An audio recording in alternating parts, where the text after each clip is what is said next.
Well, good morning, good afternoon. Doug Long Beach Custom Baggers, thank you for checking in on us. We have a 2019 SOFTAIL Deluxe Milwaukee 8.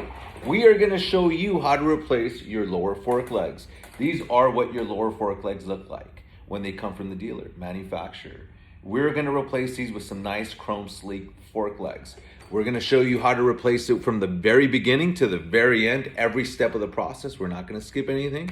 So you are able to do this at home, although we recommend you take it to a shop. But if you want to take a swing at it, come with us and we'll show you how.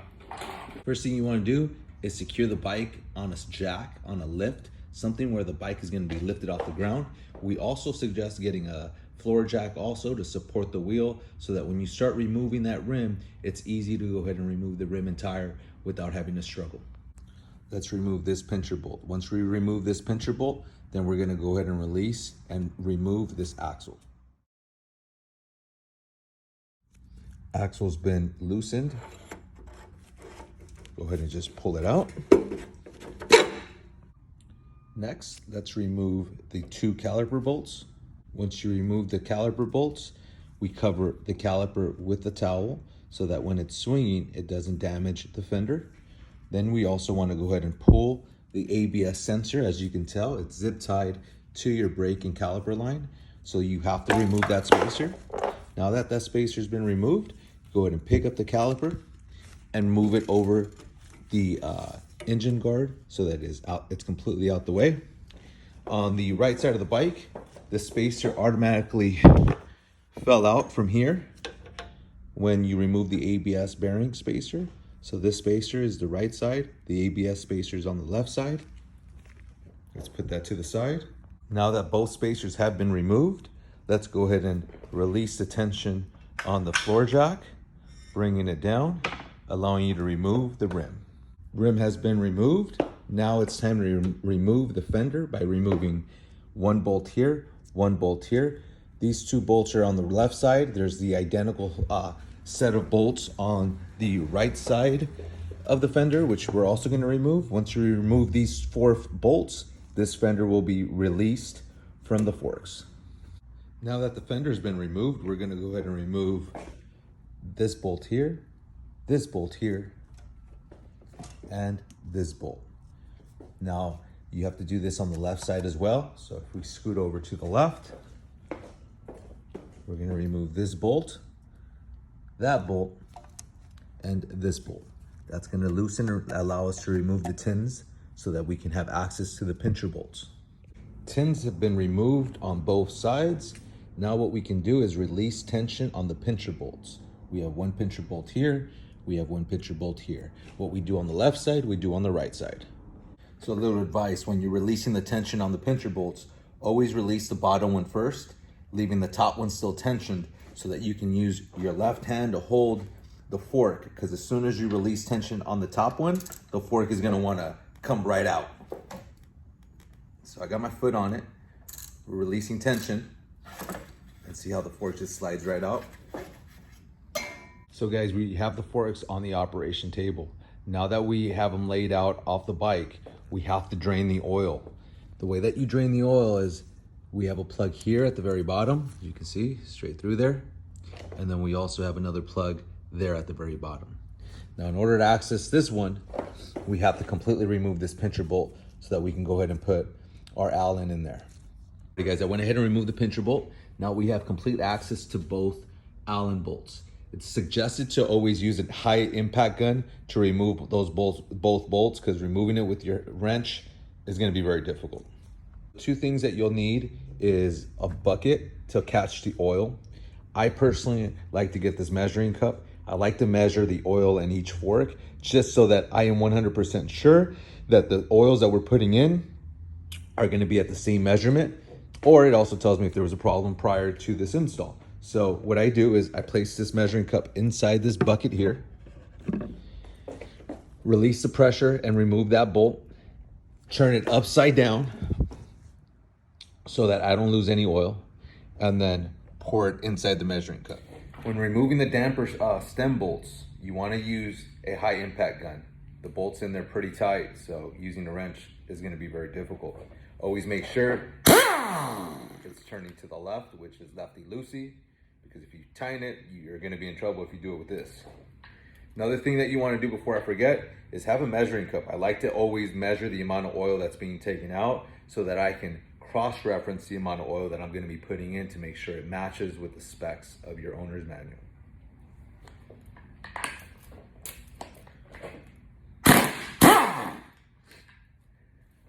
Now the bolt's gonna come out.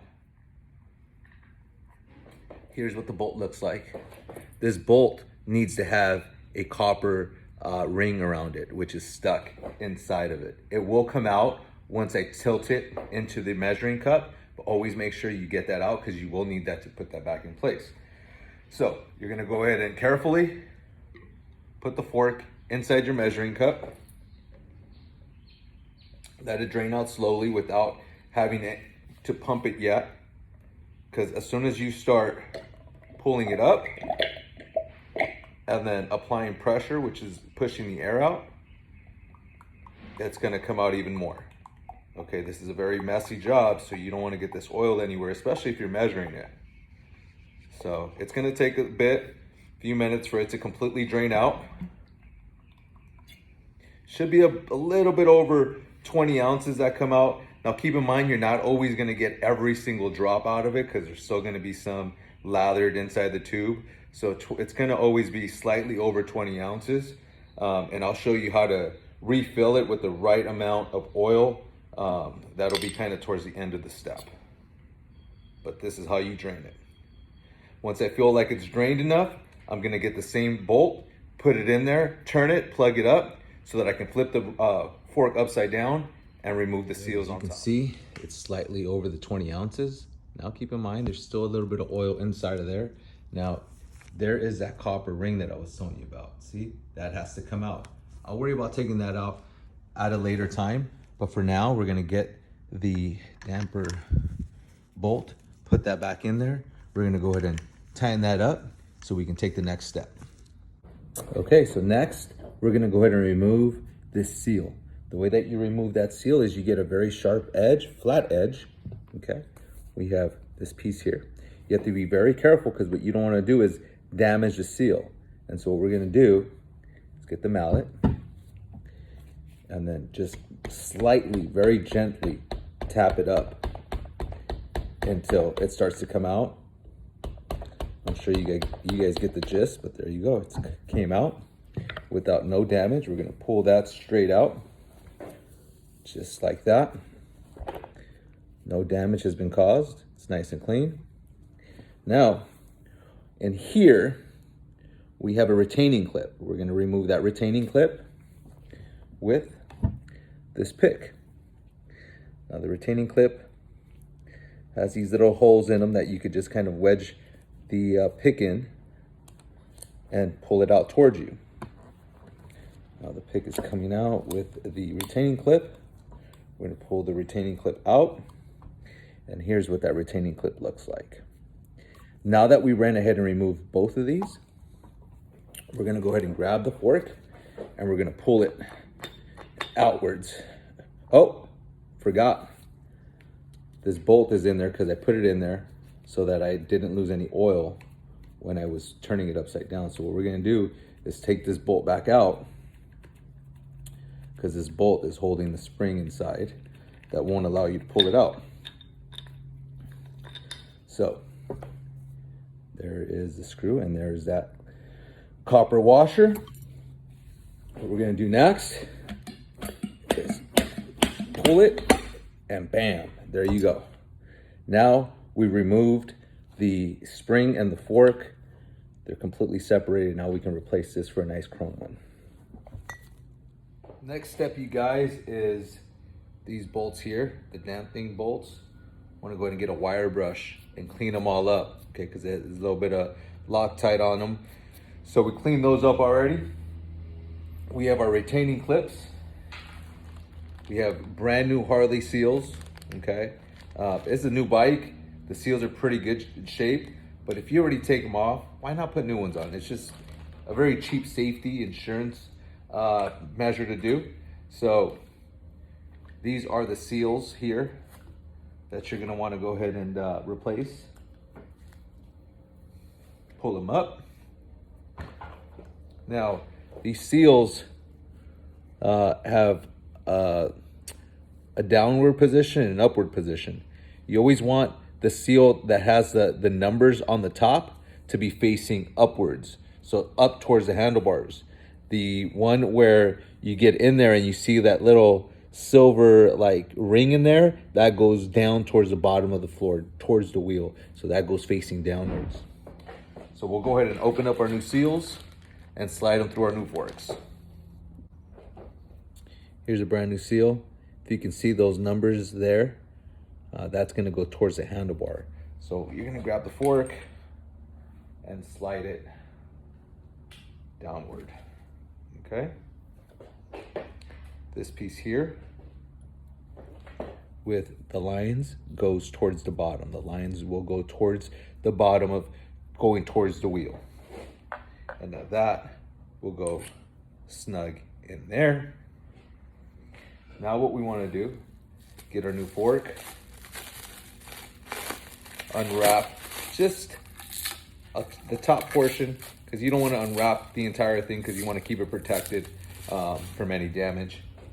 And then what you want to go ahead and do, slide the fork in, just like that. You get your bolt, and you put a little bit of Loctite on there, not too much, but let's put a little bit of red Loctite, not on the edge here, but on the threading. Nothing crazy, just enough to get a good. Want to go ahead and get your piece here so that you have some leverage to get it in there straight. Start turning that until it catches. Okay. Once that catches, then you can go ahead and get your torque wrench and torque it down to spec. You got to always make sure you have your handbook to make sure you know the specs. It's usually about 130 inch-pounds, not foot-pounds, but inch-pounds. You want to torque that down to spec. Once you torque that down, we'll take the next step. Okay, you guys, I went ahead and torqued down the dampener bolt and made sure that that copper washer was in between. So now what we want to go ahead and do is you want to get your tool. I have the tool, but sometimes people use a ABS pipe, but I have the right tool. What you want to go ahead and do, just compress.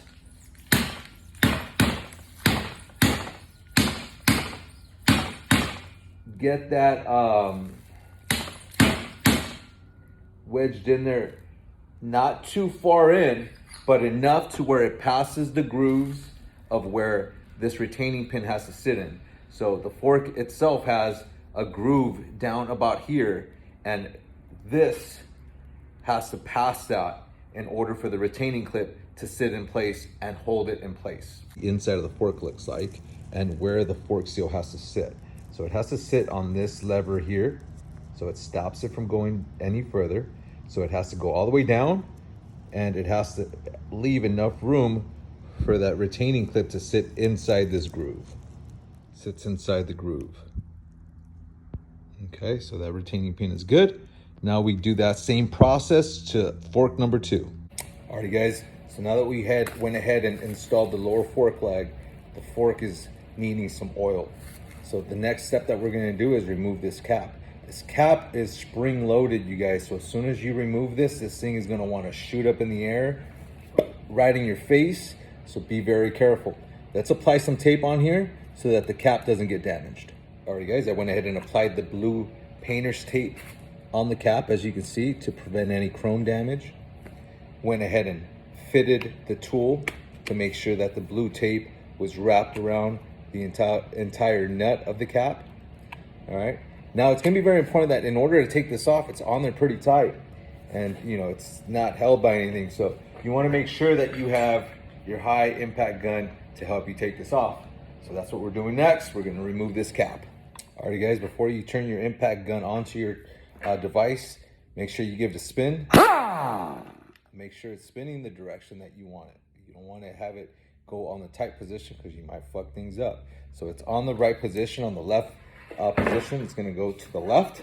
I'm gonna apply the tool here, a little bit of pressure so that it doesn't shoot up too much on my face. I'm gonna just give it a couple jolts. And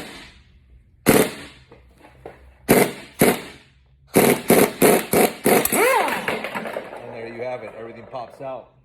That's why it's very important that you don't have it in your face. Here are some of the things that popped out, okay? You have your spacer. I'm gonna push this tube down a little bit. You have your washer. And you have your springs. Now you're gonna wanna take these out. Once you take all that stuff out, then you're gonna go ahead and pour your oil. We went ahead and pulled out of the original a little bit over 20 ounces. But keep in mind, there's still always gonna be some residual left stuck to the old forks and lower cans. So what you wanna do is give it about 22, 23 ounces, fill it up. Once you pour it in there, then we're gonna go ahead and use our tool. The owner's manual says it should be at 118 millimeters from the very top. So we're gonna go ahead and pour the 22 ounces, and then we're gonna take the next step. I went ahead and poured 22 ounces into this jar here. We're gonna slightly pour three pours, okay? So let's go ahead and pour about that amount. Let's pump it a little bit, and you're gonna hear the fork suck in the oil into the lower part of the fork. By the time we're done, we're not gonna wanna hear that anymore because we're filling up the lower fork.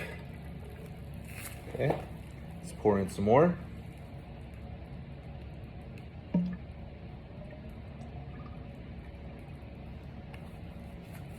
Let's pump it a little bit more. It's getting quieter. It's exactly what we want to hear. And let's do the final pour.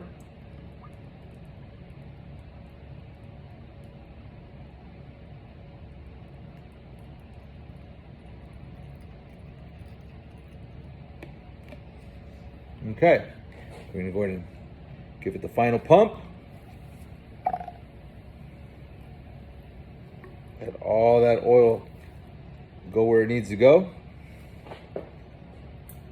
Now remember, all bikes don't have the same process as far as how much oil goes in the fork, so make sure you look at your owner's manual to get the right specs. Milwaukee 8 SOFTAIL requires 118 millimeters from the very top with no spring inside, nothing inside of it. So it's already been measured. If for whatever reason you don't have this, go into Google, type in 118 millimeters in inches, and it'll give you roughly a little bit over 4 inches. Get a measuring tape, dip it in there, and that'll basically be your 118.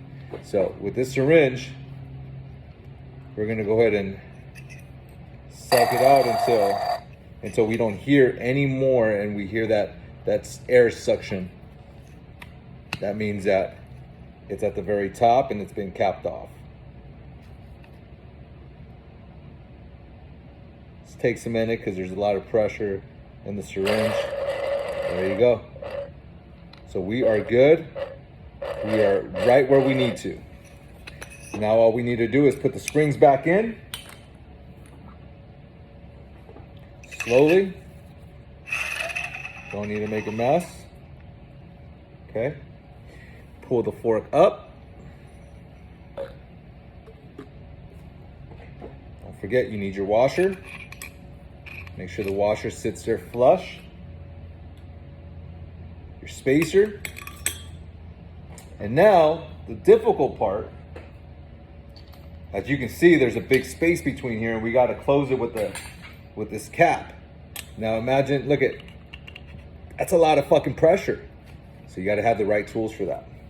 All right, we're gonna go ahead and clean up the fork, and we're gonna attach and mount the tool. And I'll be right back with you guys. All right, guys, I went ahead and mounted my tool. You wanna make sure you don't over tighten this because you don't wanna damage your fork tube.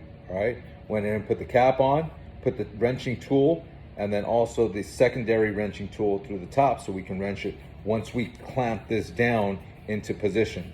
So what we're gonna do to clamp that down is a process, but we're gonna go ahead and do this until we get the cap to where it needs to. Once the cap gets to where it needs to, we wanna make sure that the cap is sitting in there straight, because you don't wanna cross thread it, because if it's going in crooked, you're gonna be in a world of trouble. All right, guys, as you can see, we clamped it down, went and twisted it when it was sitting in there straight, and it's good to go. We are done, and that is how you install new fork legs. Hope you guys like the videos. Please subscribe to our YouTube video. Hit the button right below, subscribe. The more subscriptions I get, the more videos that I will do so that you can come back, watch them at a later time, rewind, pause, and do it at home. Save yourself some bucks. Good luck.